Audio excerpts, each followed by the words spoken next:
एक ऐसी कहानी जो सोचने पर मजबूर कर देती है कि आज के टाइम पर भी सच में इंसानों के एक नहीं बल्कि दो चेहरे होते हैं। तो आज ये जो कहानी मैं आपको सुनाने जा रही हूँ बंगाल के एक छोटे से इलाके की है। सब लोग एक दूसरे पर आंखें बंद कर विश्वास करते हैं, बट मैंने कहा ना, इंसानों के एक नहीं सच में दो चेहरे होते हैं। तो चलिए आज फिर से मैं रूहानी आपको सुनाती हूँ ये हॉरर कहानी।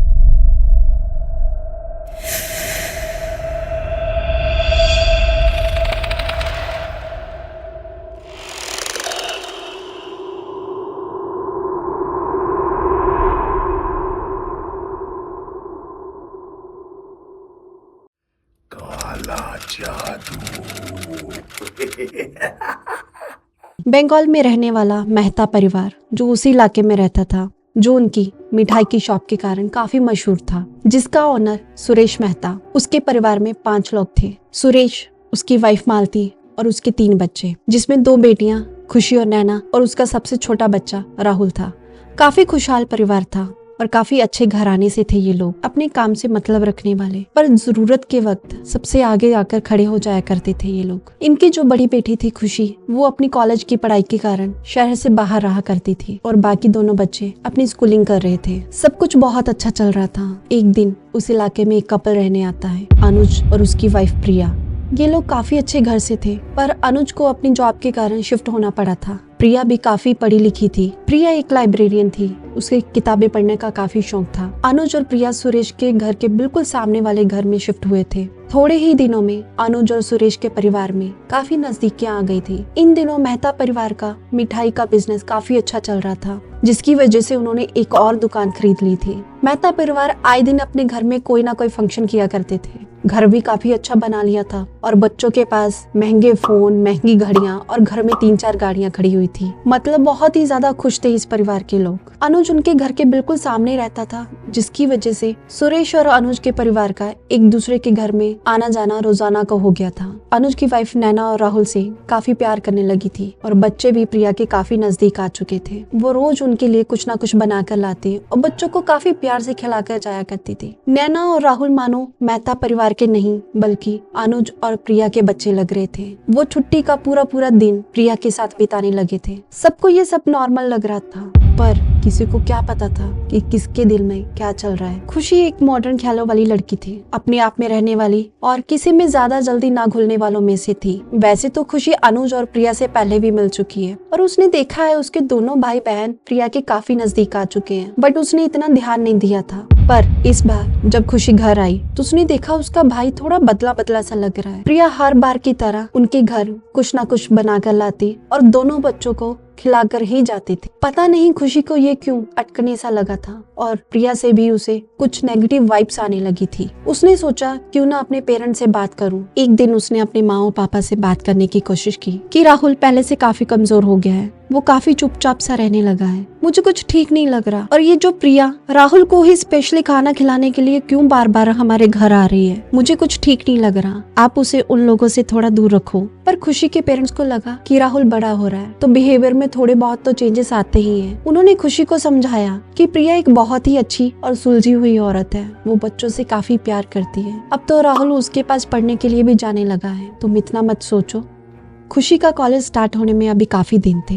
वो इस बार काफी दिनों के लिए घर पर थी। कुछ दिनों बाद खुशी के भाई के साथ कुछ अजीब हरकतें होनी शुरू हुई। वो पूरा दिन तो बिल्कुल ठीक रहता, पर जैसे जैसे ही शाम होने लगती वो अपने आप को कमरे में बंद कर लिया करता। खुशी ये सब नोटिस कर रही थी। एक दिन शाम को जब राहुल अपने कमरे में गया तो खुशी पास ही वाले कमरे में कहीं जाने के लिए रेडी हो रही थी कि अचानक बाहर कुछ गिरने की आवाज आती है। उसने बाहर आकर देखा पर बाहर कुछ भी नहीं था, सब कुछ नॉर्मल था। इतने में जब वो अपने कमरे में वापस जाने लगती है कि तभी उसे एक अजीब सी हंसी सुनाई देती है, जैसे मानो एक औरत की हंसी जो जोर जोर से हंस रही हो, और अचानक वो हंसी एक रोने की आवाज में बदल जाती है। खुशी एकदम से डर गई। उसने इधर उधर देखा पर कुछ भी भी नहीं था, पर ये हंसने की आवाज राहुल के कमरे से आ रही थी। राहुल के कमरे की खिड़की खुली हुई थी, तो खिड़की से खुशी ने जब अंदर देखा तो उसके पैरों तले मानो जमीन ही निकल गई। राहुल अपने कमरे की दीवार पर उल्टा लटका हुआ था, उसके हाथ पैर मुड़े हुए थे, उसकी आंखें मानो खून के रंग जैसी लाल थी। इतने में देखते ही देखते राहुल जोर से जमीन पर गिरता है और खुशी की चीख निकल जाती है और वो राहुल के कमरे के दरवाजे को खोलने की कोशिश करने लगती है और सिर्फ चिल्लाती जा रही है। उसकी चीखें सुनकर उसके माँ और पापा वहाँ पे आ जाते हैं। तभी राहुल के कमरे का दरवाजा खुल जाता है। जैसे ही दरवाजा खुलता है तो सब देखते हैं कि राहुल अपने बेड पर सोया हुआ है। खुशी डर के मारे कुछ बोल नहीं पा रही थी, पर जैसे तैसे उसने अपनी माँ को वो सब बताया जो भी उसने वहाँ पे देखा था। वो भाग के राहुल के पास जाती है और उसी गले से लगा लेती है और देखने लगती है कि उसे कहीं चोट तो नहीं लगी, पर राहुल तो बिल्कुल ठीक था और नींद में था। खुशी को उसकी माँ ने चुप करवाया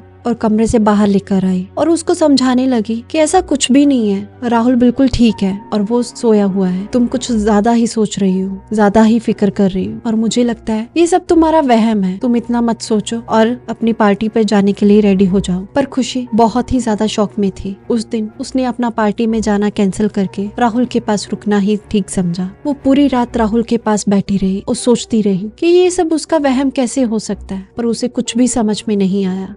अभी 2-3 दिन ही हुए थे कि एक दिन खुशी अपने कमरे में बैठी हुई थी। शाम का वक्त था कि अचानक खुशी को उसकी छोटी बहन नैना की चीखें सुनाई देती है। वो दौड़कर नैना के कमरे में जाती है। नैना सिर्फ चीखे जा रही थी और अपने बेड पर उलट पलट हो रही थी। उसने नैना को पकड़ने की कोशिश की, पर नैना पर काबू पाना मुश्किल हो रहा था। खुशी दौड़कर अपनी माँ को बुलाने के लिए जाती है। जब खुशी और उसकी माँ नैना के कमरे तक पहुंचती है, नैना अपने बेड पर बैठी हाथ में किताब लिए उसे पढ़ रही होती है। उसकी माँ ने जब ये देखा तो खुशी को कमरे से बाहर ले आई और उसे समझाने लगे। इतने में खुशी के पापा सुरेश वहाँ पे आ जाते हैं। सुरेश ने पूछा कि बेटा क्या हुआ, तुम दोनों इतना परेशान क्यों लग रहे हो। तो मालती ने सुरेश को बताया जो भी वहाँ पे अभी हुआ था। तो दोनों ने खुशी को समझाना शुरू किया और खुशी को बोला कि तुम्हारा कॉलेज अभी स्टार्ट होने में कुछ दिन बाकी है, क्यों ना तुम अपनी फ्रेंड के साथ बाहर कहीं घूम आओ। बहुत समझाने के बाद खुशी मान गई। वो कुछ दिन बाहर घूमने के लिए जाती है। अभी खुशी को गए हुए सिर्फ 2 ही दिन हुए थे कि उसे एक ऐसी खबर मिलती है जिसकी वजह से उसे उल्टे पांव घर वापस आना पड़ा। सुरेश, जिसने फिलहाल में ही एक मिठाई की शॉप खरीदी थी, उसमें अचानक पता नहीं कहां से आग लग जाती है और काफी भारी नुकसान होता है। कुछ दिन बीतने के बाद अभी सब नॉर्मल ही हो रहा था, पर कुछ दिनों बाद फिर एक ऐसी रात आई। उस रात मालती और सुरेश घर पर नहीं थे। नैना भी उनके साथ गई हुई थी। खुशी और राहुल घर पर अकेले थे। रात के 10 बज चुके थे। प्रिया इतनी रात को राहुल को कुछ खिलाने के लिए आई थी। खुशी के मना करने पर भी वो राहुल को बिना कुछ खिलाए नहीं गई। देर रात राहुल के कमरे से चीखने की आवाजें आने लगती है। खुशी दौड़कर राहुल के पास जाती है। खुशी जैसे ही वहाँ पहुँचती है तब उसने देखा राहुल अपने कमरे की दीवारों को अपने नाखूनों से जोर जोर से खरोंच रहा था और चीखे जा रहा था। खुशी ने उसे रोकना चाहा, पर जैसे ही राहुल ने अपना चेहरा खुशी की तरफ मोड़ा, खुशी डर के मारे दूर जाकर गिरती है। इतने में राहुल ने पास पड़ी हुई चीजें उठाकर खुशी के ऊपर फेंकनी शुरू कर दी। खुशी ने उसे रोकने की कोशिश की, पर राहुल पर काबू पाना काफी मुश्किल हो रहा था। खुशी दौड़ते हुए कमरे से बाहर आ जाती है और राहुल भी उसके पीछे पीछे कमरे से बाहर आता है। मानो उसमें न जाने कहां से इतनी ताकत आ गई थी कि वो घर में पड़ी हर चीज उठाकर खुशी के ऊपर फेंकने लगा। राहुल का चेहरा बहुत ही भयानक लग रहा था। उसकी शर्ट पर लाल रंग लगा हुआ था, मानो जैसे किसी का खून लगा हुआ हो। वो रुक ही नहीं रहा था। खुशी इधर उधर भागते जा रही थी। खुशी दौड़ते दौड़ते सीढ़ियों के पास पहुंचती है। राहुल एक औरत की आवाज में चीख रहा था और चीजें फेंक रहा था, मानो जैसे उस पर खून सवार हो चुका हो। पता नहीं कहां से अचानक उसके हाथ में एक चाकू आ जाता है और वो चाकू भी खून से सना हुआ था। खुशी अपने आप को बचा रही थी। उसकी आवाज चीखते चीखते मानो दब सी गई थी। वो बोल नहीं पा रही थी।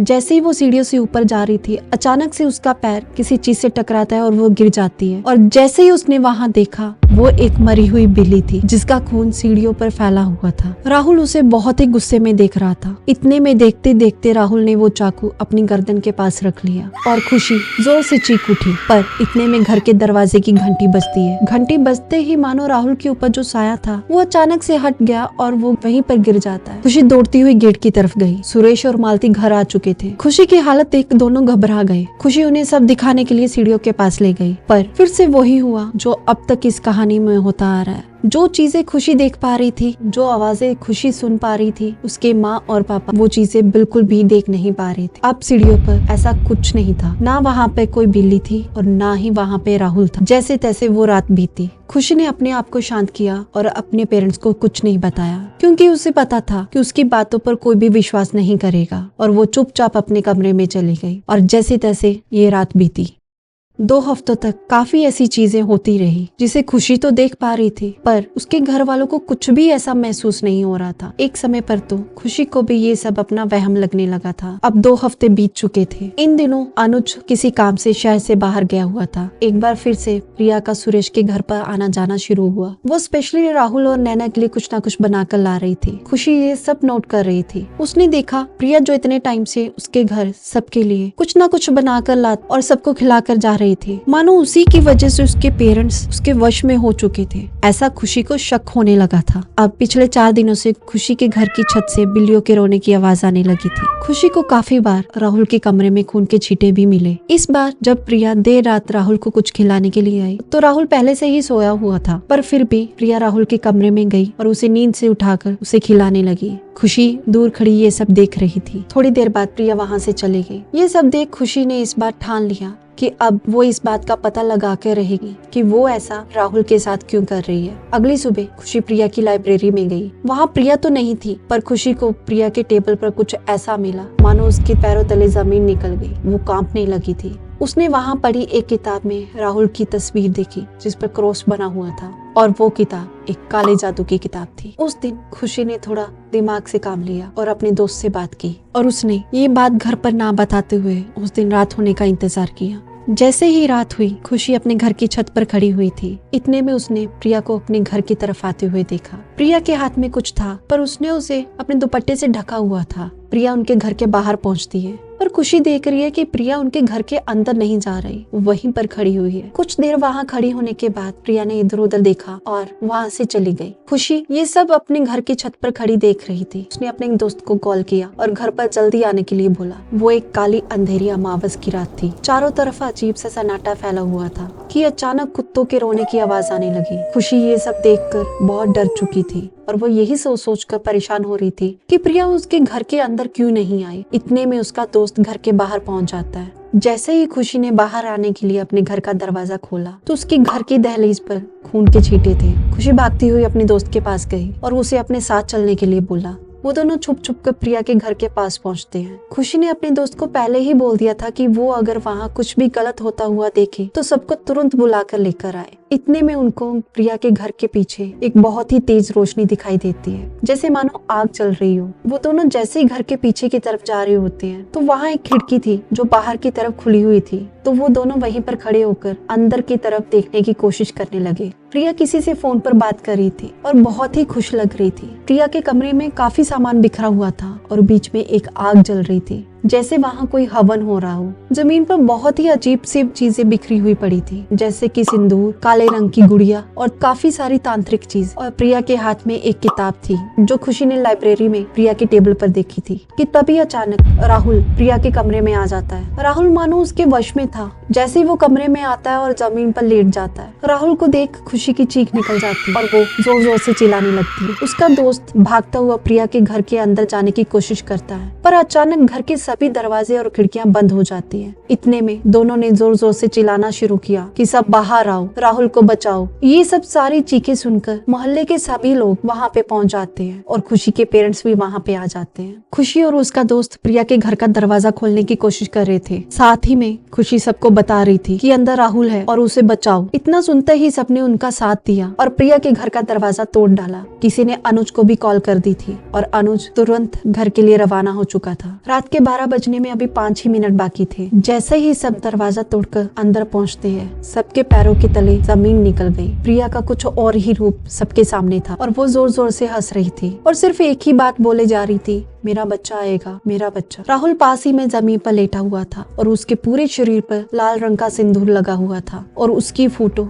जिस पर क्रॉस लगा हुआ था उसके पास पड़ी हुई थी। प्रिया के हाथ में एक चाकू था और एक काले रंग की गुड़िया जिस पर राहुल का नाम लिखा हुआ था। प्रिया के हाथ में चाकू देख सुरेश ने हिम्मत की और प्रिया को धक्का दे मारा और अपने बेटे को वहाँ से उठाया। इतने में प्रिया को लोगों ने पकड़ लिया और उसके हाथ से वो चाकू छीन लिया। मालती ने गुस्से में आकर प्रिया को एक जोरदार चांटा दे मारा, पर प्रिया मेरा बच्चा आएगा सिर्फ यही बोले जा रही थी। इतने में वहाँ पर किसी ने पुलिस को भी बुला लिया। अब सब लोगों ने प्रिया को काबू कर लिया था। सब लोग बहुत ज्यादा गुस्से में थे और प्रिया से ये सब पूछ रहे थे कि तुम ये सब क्या कर रही हो, पर प्रिया कुछ भी बताने की हालत में जैसे थी ही नहीं। वो एकदम से पागलों की तरह हंसना शुरू हो गई। इतने में अनुज वहाँ पे आ जाता है। अनुज को देखते ही प्रिया मानो जैसे टूट सी गई। जो अभी जोर जोर से हंस रही थी अचानक से रोने लगी। थोड़ी देर शांत होने के बाद उसने सभी के सामने सब बताया कि शादी के काफी सालों के बाद भी उसे बच्चा नहीं हो रहा था। एक दिन उसी के किसी दोस्त ने उसे एक तांत्रिक के पास भेजा और उस तांत्रिक ने प्रिया को एक किताब दी थी